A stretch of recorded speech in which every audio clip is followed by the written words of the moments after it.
అమ్మవారు అక్షయ్‌కి పసుపు నీళ్ళతో స్నానం చేయించి శుద్ధి చేయిస్తూ ఉంటారు. మరోపక్క అవని ఏమో ఇక వాళ్ళ కూతురు అక్షయ ఫోన్‌లో చూసుకొని ఏడుస్తూ బాధపడుతూ ఉంటుంది. ఇక వాళ్ళ అక్క సుజాత వచ్చి, "అవని పొద్దున్నుంచి నువ్వు ఏమీ తినలేదు, కొంచెమైనా తినమ్మా" అని చెప్పి అంటూ ఉంటే, "నా కూతురు ఎక్కడుందో తెలీదు, తను తినిందో లేదో నేను ఎలా తింటానక్క, నా కూతురు దొరికాకే ఏదైనా" అని చెప్పి అవని అంటూ ఉంటే, అప్పుడు అంటుంది సుజాత, "నీ కూతురు మహా అయితే 1 రోజు 2 రోజులు నీకు దూరంగా ఉంటుంది, ఎక్కడికి వెళ్ళిపోతుంది, ఖచ్చితంగా నీకు దగ్గరికి తిరిగి వస్తుంది, నువ్వు బాధపడకవని, ముందు తిను" అనగానే, "లేదక్క నా కూతురు వచ్చాకే" అని చెప్పి అవని అంటూ ఉంటుంది. ఈ లోపల ఫోన్ చేస్తాడనమాట శ్రీకర్ అవనికి. శ్రీకర్ ఫోన్ చేస్తున్నాడేంటి అని చెప్పి అవని చూస్తూ ఉంటుంది ఫోన్ని. ఒకవేళ అక్షయ్ గురించి ఏమైనా తెలిసిందేమో, ఫోన్ లిఫ్ట్ చేయని చెప్పి సుజాత అనడంతోని, సరే అని చెప్పి చెప్పండి అని చెప్పి మాట్లాడుతుంది అవని.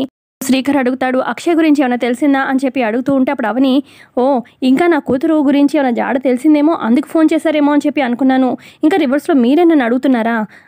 అసలు మీరు నా కూతురు గురించి పట్టించుకోవాల్సిన అవసరమే లేదు, అసలు ఏమీ వెతకక్కర్లేదు, అయినా మీ కూతురు నీ పాప అని చెప్పి మీరు మాట్లాడారు, ఇంక మీకేది సంబంధం లేనట్టు, ఎందుకు మీ ఇంట్లో వాళ్ళ గురించి మీ అమ్మ చూపించిన అడుగు జాడల్లో నడవండి, ఆవిడతో బంధాలు కంటిన్యూ చేయండి, మాతో మీకు ఏ బంధం లేదు కదా, వదిలేయండి, మా పాపని మేము ఇలా పోతాము, వదిలేయండి, మీరు పదే పదే మాకు ఫోన్ చేసి ఇబ్బంది పెట్టకండి" అని చెప్పి ఫోన్ పెట్టేస్తుందన్నమాట అవని.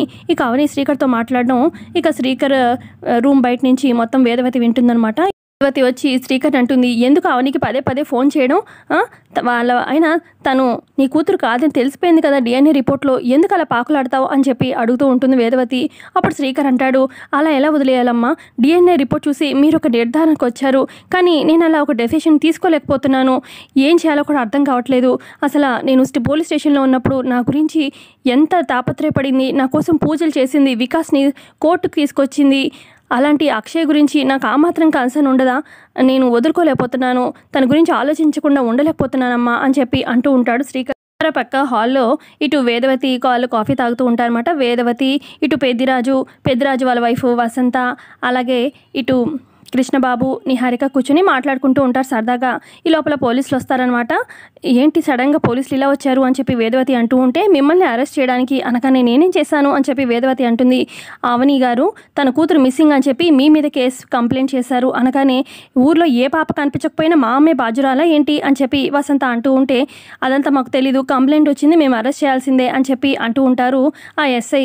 అప్పుడు వేదవతి అంటుంది, "ముందు మీకు వచ్చిన కంప్లైంట్ నిజమా కాదా అని చెప్పి ముందు దాని గురించి ఆలోచించి ఒక నిర్ధారణకి వచ్చిన తర్వాత అప్పుడు రండి, పూర్తిగా తెలుసుకున్నాక" అని చెప్పి అనగానే, "ముందైతే మేము మా పని మమ్మల్ని చేయనివ్వండి, మర్యాదగా మీరు మాకు కోఆపరేట్ చేస్తే మర్యాదగా మేము తీసుకెళ్తాము, మీరు పిచ్చి పిచ్చి వేషాలు వేస్తే మా స్టైల్లో మేము తీసుకెళ్లాల్సి వస్తుంది" అని చెప్పి ఎస్ఐ అంటూ ఉంటే, ఇక పెద్దిరాజు, "అదేంటండి, అసలు మీరు ఇప్పుడు పోలీస్ స్టేషన్కి తీసుకెళ్లారంటే మా పరువు అంతా ఏమైపోతుంది, మీడియా వాళ్ళంతా వాళ్ళు ఇష్టం వచ్చినట్టుగా మాట్లాడతారు, న్యూస్ పేపర్లో అంతా వస్తుంది, టీవీలో వస్తుంది, మా పరువేం కావాలి" అనగానే, "ముందు మేము కూడా వాళ్ళ మీద కంప్లైంట్ వేస్తాము, ముందు వాళ్ళని అరెస్ట్ చేయండి" అని చెప్పి వేదవతి కూడా అంటూ ఉంటుంది. అప్పుడు ఎస్ఐ అంటారు, "ముందు కంప్లైంట్ అటువైపు నుంచి వచ్చింది కాబట్టి మా డ్యూటీ మమ్మల్ని చేయనివ్వండి" అని చెప్పి అనగానే, ఇక పెద్దిరాజు కూడా, "అవునత్తయ్య గారు, కంప్లైంట్ అటువైపు నుంచి వచ్చింది కాబట్టి ఎవరు అవతల వాపు ఎవరు ఎంత పెద్ద వ్యక్తి అయినా సరే ముందైతే అరెస్ట్ చేసి తీసుకెళ్తారు, మనం ఇంకేం చేయలేము, సమయానికి ఇంట్లో శ్రీకర్ అలాగే మామయ్య గారు కూడా లేరు కదా" అని చెప్పి అంటూ ఉంటారనమాట పెద్దిరాజు.